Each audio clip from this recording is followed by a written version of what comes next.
ఒక దేశం నిజంగా ఎవరిని మోసం చేస్తుంది అంటే ప్రజలను మోసం చేస్తుంది.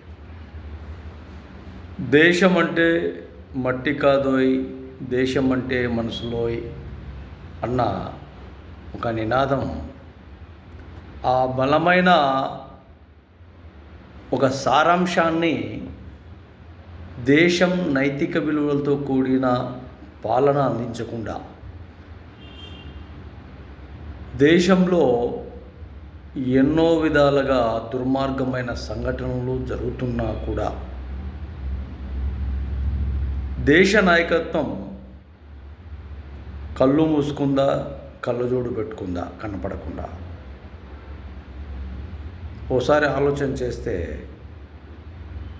రాజకీయ పలుకుబడి విధానాలతోనే దుర్మార్గాలు ఎక్కువైపోయాయి. వీటిని ప్రశ్నించే ధైర్యం లేదు, వీటితో మాట్లాడే ధైర్యం లేదు, వీటిని ఏ విధంగా ఎదుర్కోవాలో బలం లేదు.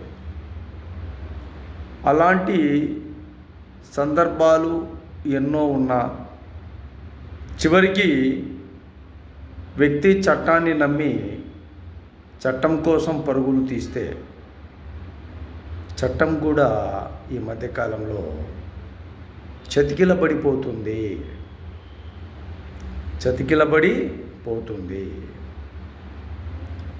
కొంతమంది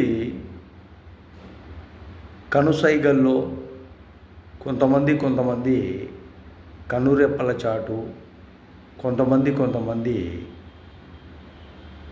వాళ్ళ మాట బలంతో ఈ చట్టం నడుస్తున్నట్టు ప్రజలకు కనిపిస్తుంది. కాబట్టి ఎలాంటి పరిస్థితులు ప్రజలు అధిగమించుకుంటూ వస్తున్నా కూడా చట్టం మాత్రం ఖచ్చితంగా ప్రజలకు అండదండగా ఉండాలి. ఇది బాగా గమనించండి. ఈ గమనించకుండా ఇష్టానుసారంగా మేము ప్రవర్తిస్తాం అంటే ఖచ్చితంగా శిక్ష మాత్రం ప్రజలే వేస్తారు. బాగా గుర్తుపెట్టుకోండి.